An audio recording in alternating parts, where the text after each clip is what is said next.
अस्सलाम वालेकुम। आज का हमारा टॉपिक था आयोनाइजेशन एनर्जी। तो सबसे पहले हम इसकी डेफिनेशन को देखेंगे और उसके बाद कुछ इसके कंसेप्ट्स हैं, इसकी टर्मिनोलॉजीज़ को देखेंगे। कुछ फैक्टर्स हैं जो इस आयोनाइजेशन एनर्जी पे इफ़ेक्ट करते हैं, उनको भी डिस्कस आज करेंगे। तो सबसे पहले डेफिनेशन को देखते हैं। इसकी definition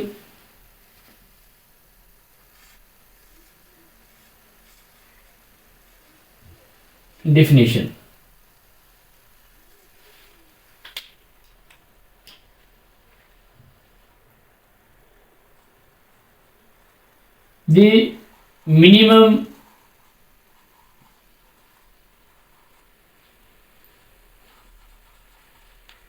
amount of energy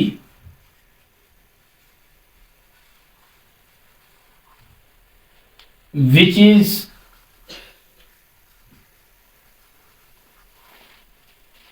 required to remove electron. The minimum amount of energy, energy की वो कम से कम मिकदार विच इज रिक्वायर्ड, जो हमें चाहिए टू रिमूव इलेक्ट्रॉन, इलेक्ट्रॉन को निकालने के लिए हमें दरकार है, हमें चाहिए, हमने उसको देनी है, इलेक्ट्रॉन निकलवाने के लिए हमें चाहिए। कहां से? From valence shell, from valence shell of an, किसका वैलेंस शेल है? Of an isolated gaseous atom.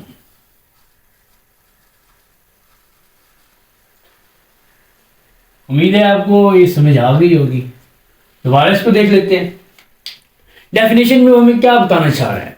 बता रहा है कि वो एनर्जी की कम से कम मिकदार है, the minimum amount of energy which is required to remove electron from valence shell of an isolated gaseous atom. Valence shell of an isolated gaseous atom, एक गैसियस एटम है, गैसियस स्टेट में है, isolated है, अलग है, कोई molecular form में नहीं है, एटॉमिक फॉर्म में है, सिंगल एटम है, गैसियस फॉर्म में।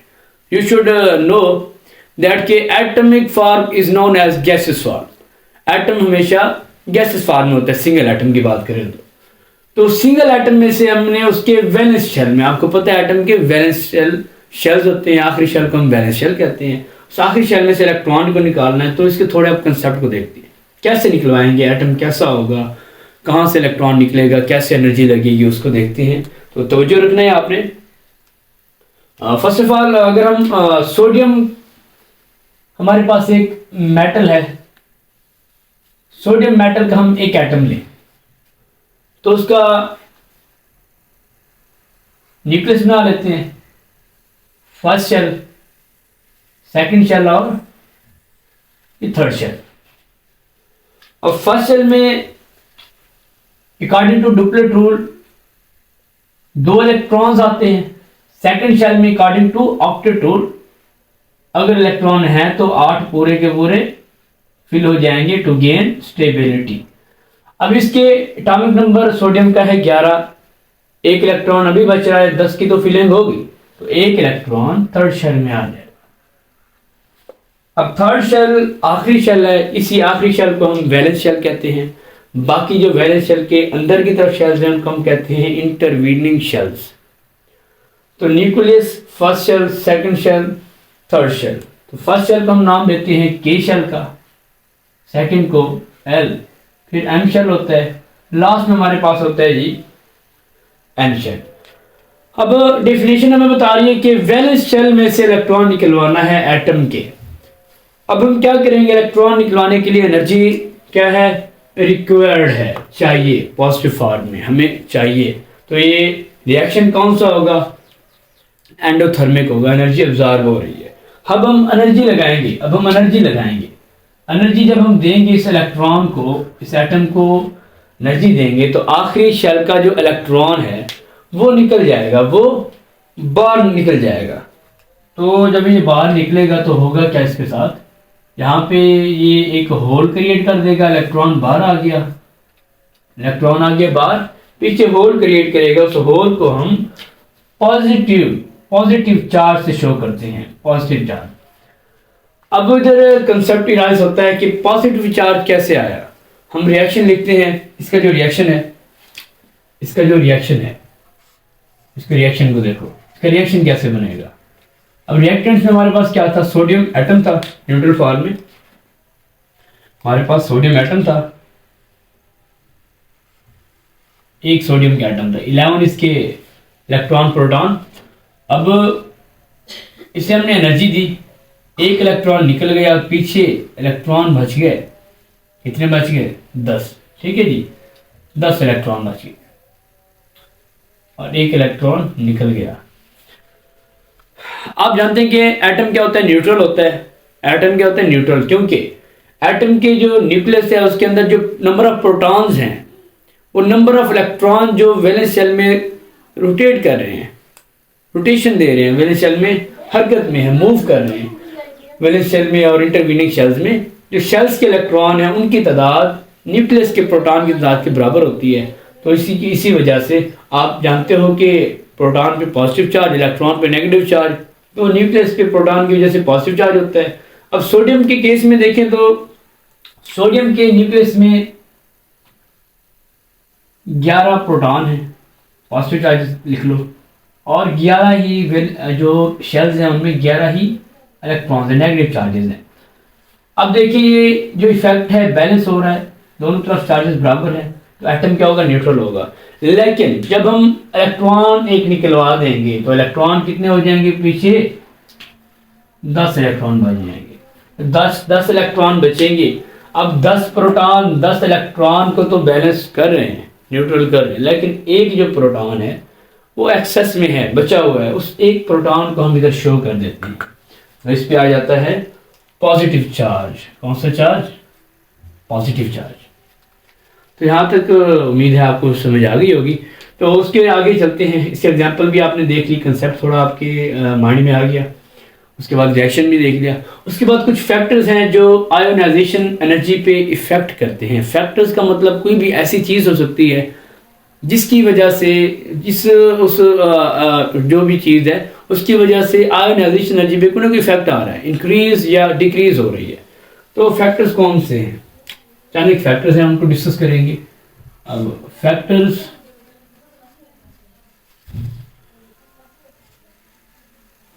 इफेक्टिंग आयोनाइजेशन एनर्जी को मैं IE से रिप्रेजेंट कर रहा हूं। कुछ फैक्टर्स हैं जो आयोनाइजेशन एनर्जी पे इफेक्ट करते हैं, उन फैक्टर्स को देखते हैं। चलिए, अब जो सबसे पहला फैक्टर है वो है जी atomic size. Atomic size. Second factor होता है nuclear charge. Nuclear charge. Third factor है जी एटॉमिक साइज हो गया, न्यूक्लियर चार्ज हो गया। थर्ड फैक्टर पे आ जाते हैं, वह है जी nature of orbiter.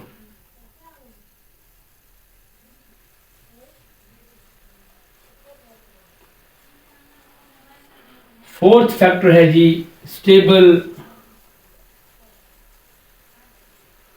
Electronic configuration, उसको मैं EC से शो कर रहा हूँ। एटॉमिक साइज, न्यूक्लियर चार्ज है। एक और फैक्टर है वो भी बहुत इंपॉर्टेंट है, उसको कहते हैं शील्डिंग इफेक्ट। वो मैं डिस्कस करता हूँ, एक्सप्लेन करता हूँ क्या होता है। उम्मीद है आपने पहले पढ़ चुका होगा शील्डिंग इफेक्ट, बहुत इंपॉर्टेंट टर्म है ये भी आयोनाइजेशन एनर्जी पे को इफेक्ट करती है। कितने फैक्टर हो गए हमारे पास फैक्टर हो गए 5 नंबर वाइज, 2 3 4 5। अच्छा, इधर से शॉर्ट क्वेश्चन बनता है कि which factors effect on the या इनलेसली factors effect on the ionization energy, या कोई भी 2-3 फैक्टर का नाम आप लिख दें।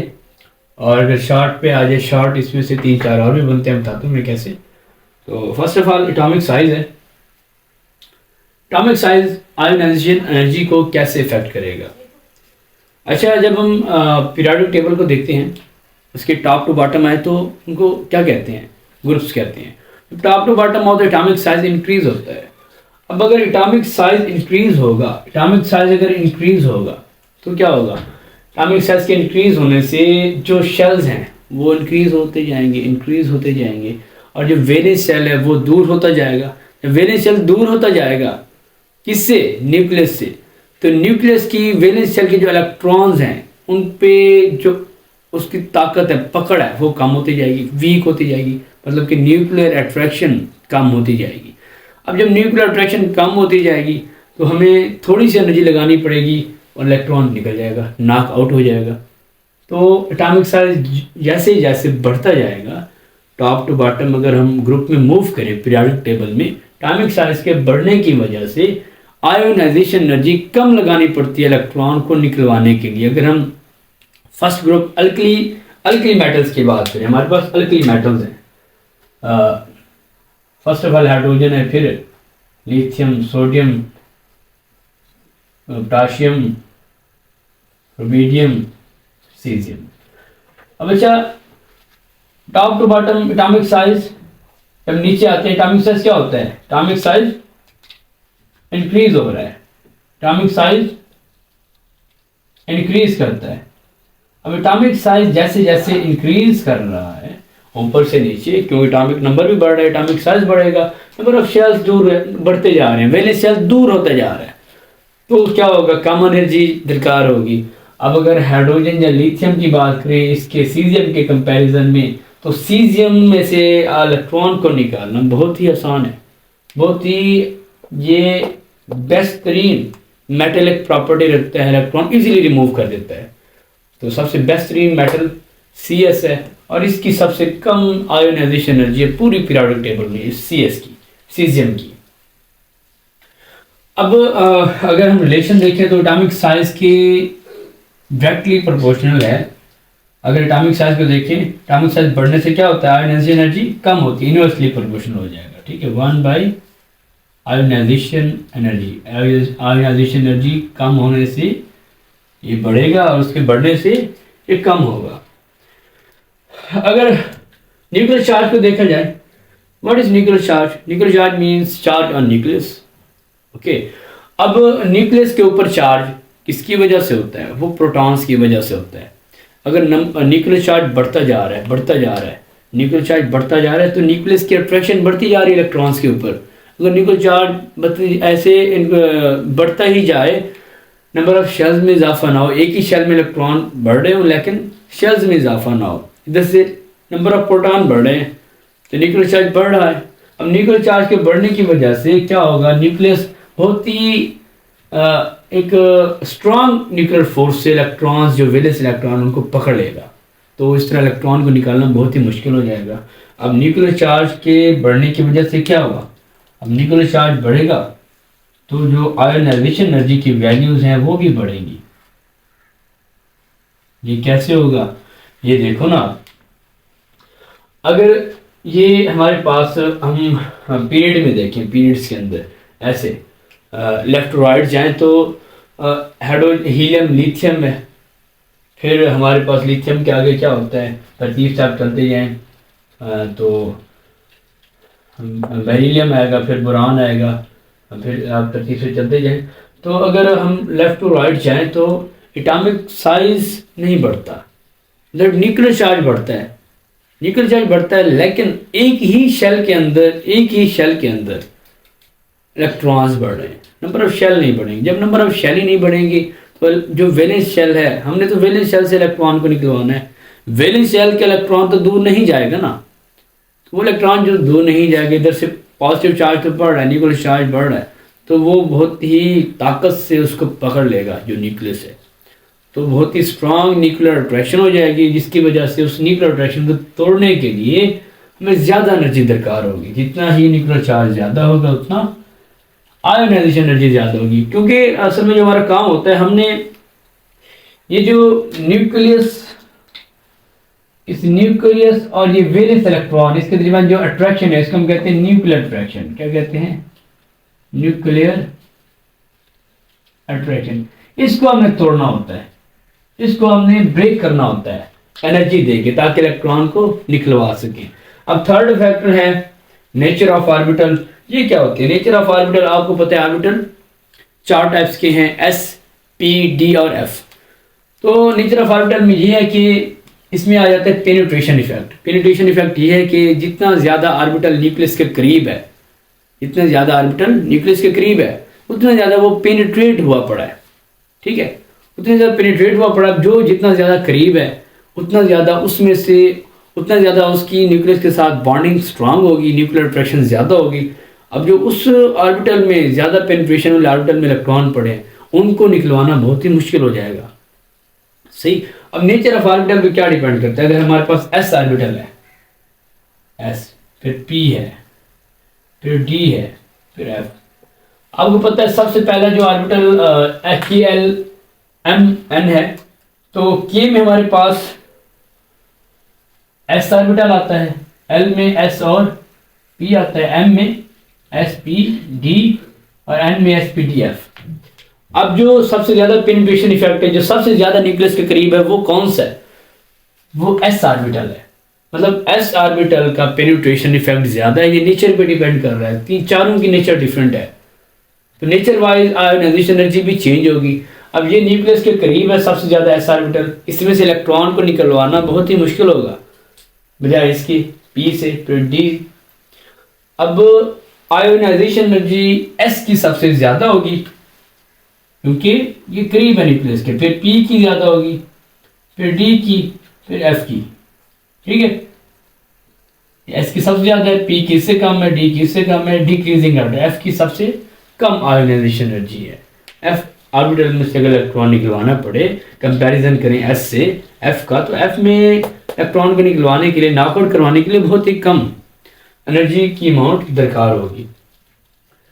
अच्छा, स्टेबल इलेक्ट्रॉनिक कॉन्फ़िगरेशन को देखें तो ये इसमें भी कुछ फैक्टर्स आते हैं। Stable electronic configuration, electronic configuration का जो कंसेप्ट है वो भी ऑर्बिटल्स पे डिपेंड करता है। एस पी डी एफ पे शेल्स हैं, फिर ऑर्बिटल्स हैं। अब अगर orbital S P D F हैं,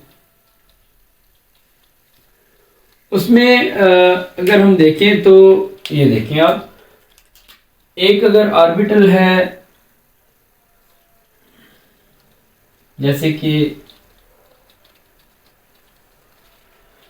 मैं सोडियम की बात करता हूं, ठीक है। अब सोडियम की अगर इलेक्ट्रॉनिक कॉन्फ़िगरेशन करें तो कैसे होगी? 1s sodium, 1s 2, 2s2, 2p 6, 3s2। अब स्टेबल इलेक्ट्रॉनिक कॉन्फ़िगरेशन का मतलब है कि जो ऑर्बिटल्स हैं, शेल्स होते हैं, फिर ऑर्बिटल्स होते हैं हमारे पास। अब ऑर्बिटल्स के फर्दर सब शेल्स होते हैं, ठीक है। हमारे पास शेल्स हैं, फिर सब शेल्स हैं, फिर ऑर्बिटल्स होते हैं, ठीक है। नेचर ऑफ ऑर्बिटल जो है ना, ये हमने देख ली। उसके बाद स्टेबल इलेक्ट्रॉनिक कॉन्फ़िगरेशन। अगर स्टेबल इलेक्ट्रॉनिक कॉन्फ़िगरेशन को देखें, जो हमारे पास सबसे ज़्यादा स्टेबल इलेक्ट्रॉनिक कॉन्फ़िगरेशन का मतलब है जो फुली फिल्ड होगा। अगर हमारे पास सब शेल्स हैं, ऑर्बिटल्स हैं, अगर ऑर्बिटल 3 टाइप के, एक हमारे पास कंप्लीटली फिल्ड होता है, दूसरी टाइप है पार्शली फिल्ड, तीसरी टाइप है जी हाफ फील्ड ऑर्बिटल। अब ये जो पहली और तीसरी कंडीशन है, अगर पार्शली फील्ड है या ये हाफ फील्ड है, ये जो 2 कंडीशंस हैं, इसका मतलब है ये जो हमारा ऑर्बिटल है, ये जो हमारा एटम है, ये सबसे ज्यादा क्या होगा? स्टेबल होगा। अब जितना ज़्यादा स्टेबल होगा, इसमें से उतना ज़्यादा इलेक्ट्रॉन्स को रिमूव करवाने के लिए, नॉकआउट करने के लिए एनर्जी ज़्यादा रिक्वायर्ड होगी। तो आयोनाइजेशन एनर्जी की वैल्यू स्टेबल इलेक्ट्रॉनिक कॉन्फ़िगरेशन की केस में ज़्यादा हो जाएगी। अगर पार्शली फील्ड का केस आ जाता है, कोई भी एटम है उसका आखिरी शेल पार्शली फील्ड है, ठीक है, अब पार्शली फील्ड का मतलब ना हाफ है ना कंप्लीटली फील्ड है, 2 या 3 इलेक्ट्रॉन है या 5 या 6 इलेक्ट्रॉन है, वो पार्शली फील्ड के केस में आ जाता है। पार्शली फील्ड वो अनस्टेबल होते हैं, वो जितना ज़्यादा अनस्टेबल होगा उसको कम एनर्जी थोड़ी देंगे तो वो इलेक्ट्रॉन निकल जाएगा, वो कम लेस स्टेबल होगा, इसको कहेंगे अनस्टेबल। अनस्टेबल में से इलेक्ट्रॉन को निकालना बहुत आसान है कंपैरिजन स्टेबल के। तो पार्शली फील्ड में से इलेक्ट्रॉन को निकलवाना आसान है। पार्शली फील्ड ऑर्बिटल, अगर partially filled valence electron valence shell आ जाए उसमें से इलेक्ट्रॉन को निकलवाना हो तो आयोनाइजेशन एनर्जी की कम वैल्यू दरकार होगी बजाय इन दो के, कंप्लीटली और हाफ फील्ड के। अब लास्ट फैक्टर है शील्डिंग इफेक्ट, इसको देखते हैं, बहुत मजे का ये टॉपिक है शील्डिंग इफेक्ट वाला, आपने पहले भी पढ़ा हुआ है। शील्डिंग इफेक्ट एक फैक्टर है जो आयोनाइजेशन एनर्जी पे ये भी उनकी तरह इफेक्ट करता है, उसकी वजह से भी या डिक्रीज होगी या इंक्रीज होगी। अब शील्डिंग इफेक्ट ये एक इफेक्ट काज कर रहा है, शील्ड कहते हैं प्रोटेक्शन को। अब ये प्रोटेक्शन का क्या मतलब है, शील्डिंग का क्या मतलब है? इस शील्डिंग की वजह से, प्रोटेक्शन की वजह से एक बैरियर है जिसकी वजह से कोई इफेक्ट काज होता है जिसकी वजह से आयोनाइजेशन एनर्जी कम या ज्यादा होगी, वो कैसे? अब एक एटम है हमारे पास, जब हम टॉप टू बॉटम मूव करते हैं पीरियोडिक टेबल में ग्रुप में, अब ग्रुप से टॉप टू बॉटम जब हम मूव करते हैं तो उन कॉलम्स को, उन ग्रुप को जब हम ऊपर से नीचे मूव करेंगे एटॉमिक साइज बढ़ेगा। एटॉमिक साइज के बढ़ने की वजह से क्या हो रहा है, नंबर ऑफ शेल्स बढ़ रहे हैं। और नंबर ऑफ शेल्स बढ़ेंगे, मैंने आपको कहा था वैलेंस शेल एक आखिरी शेल होता है, उसके अंदर के सारे शेल्स क्या होते हैं, इंटरवीनिंग शेल्स होते हैं। मैं एक दो डायग्राम बना के दिखाता हूँ आपको। ये देखें, अगर हमारे पास एक एटम है हीलियम का, nucleus first shell second shell, first shell में 2 इलेक्ट्रॉन, सेकंड में, अब हीलियम का हाइड्रोजन हीलियम है, हीलियम का 2 इलेक्ट्रॉन ही आ जाएंगे, ठीक है। अगर हम हीलियम को छोड़ के और एग्जांपल ले लेते हैं, लिथियम के ले लें, लिथियम, ठीक है। इसका nucleus first shell, nucleus first shell second shell. First shell में इसके 2 इलेक्ट्रॉन, एक बचा हुआ है, इसका 3 होता है ना, तो एक वैलेंस शेल में, इसका वैलेंस शेल दूसरा है। अगर सोडियम को देखें, सोडियम ऊपर बना हुआ है इसको, अच्छा ये देखिए, अब इसके 2 शेल्स हैं, एक वैलेंस शेल, एक और शेल है, ये वैलेंस शेल है, वैलेंस शेल, ये इंटरवीनिंग शेल है। अब जब हम ऊपर से नीचे मूव किए, एक ही ग्रुप है, ये उस ग्रुप का दूसरा एलिमेंट है, ये तीसरा है। अब लिथियम का एटॉमिक नंबर 3 है, उसके 11 है, एटॉमिक नंबर तो बढ़ रहा है, एटॉमिक साइज भी बढ़ेगा। अब एटॉमिक साइज के बढ़ने की वजह से नंबर ऑफ शेल्स बढ़ेंगे, नंबर ऑफ शेल्स बढ़े, ये देखो इंटरवीनिंग शेल बढ़ रहे हैं, ये देखो दूसरा शेल बढ़ गया, इधर थे 2 शेल, इधर कितने हो गए, 1 2 3, एक शेल बढ़ गया। अब कौन सा शेल बढ़ा, वैलेंस शेल तो है ना वो एक, अब इधर इंटरवीनिंग शेल एक बढ़ गया, ठीक है। अब इंटरवीनिंग शेल का मतलब न्यूक्लियस और वैलेंस शेल के दरमियान की जो शेल्स हैं हम कहते हैं इंटरवीनिंग शेल। अब इंटरवीनिंग शेल बैरियर काज करेंगे, कौन सा बैरियर, मैंने कहा था कि शील्ड प्रोवाइड करेंगे। वो बैरियर जो न्यूक्लियर अट्रैक्शन न्यूक्लियस की लग रही थी, इधर देखिए न्यूक्लियस की अट्रैक्शन लग रही थी वैलेंस इलेक्ट्रॉन के ऊपर, इधर भी 1 इलेक्ट्रॉन है, इधर भी वैलेंस शेल में 1 इलेक्ट्रॉन है। अब इधर डिस्टेंस देखें, एक तो डिस्टेंस कम था, उधर डिस्टेंस ज्यादा हो गया, क्यों हुआ, क्योंकि इंटरवीनिंग शेल आ गया। अब इंटरवीनिंग शेल ने क्या किया, एक बैरियर काज किया जिसकी वजह से न्यूक्लियर अट्रैक्शन वीक हो गई, डिस्टेंस बढ़ गया, ये 2 न्यूक्लियस और इस आखिरी शेल के दरमियान में आ गया, डिस्टेंस बढ़ा दिया, एक प्रोटेक्शन दे दी, जिसकी वजह से ये जो चार्ज है न्यूक्लियस का, न्यूक्लियर चार्ज है वो थोड़ा वीक हो जाएगा। न्यूक्लियर चार्ज जैसे ही वीक होगा, इस इफेक्ट को हम कहते हैं शील्डिंग इफेक्ट। इसकी वजह से क्या होगा, इलेक्ट्रॉन को निकलवाना बहुत ही आसान हो जाएगा, क्योंकि न्यूक्लियर अट्रैक्शन कम हो रही है, न्यूक्लियर फोर्स वीक हो रही है, इलेक्ट्रॉन इजीली निकल जाएगा। अब जैसे जैसे हम ऊपर से नीचे मूव करेंगे ग्रुप्स के अंदर, शील्डिंग इफेक्ट भी एटॉमिक साइज की तरह बढ़ता है। जैसे जैसे शील्डिंग इफेक्ट बढ़ेगा तो इसका रिलेशन बनेगा, शील्डिंग इफेक्ट का क्या बनेगा, इनवर्स रिलेशन बनेगा, जितना बढ़ेगा आयोनाइजेशन एनर्जी कम होगी, inversely proportional to ionisation energy. तो आज के लिए इतना काफ़ी है। कल हम इस टॉपिक के नेक्स्ट पीरियाडिक ट्रेंड्स को देखेंगे इंशाल्लाह। आज आप इन फैक्टर्स को देख लें। तो आज के लिए इनफ है। अल्लाह हाफिज़।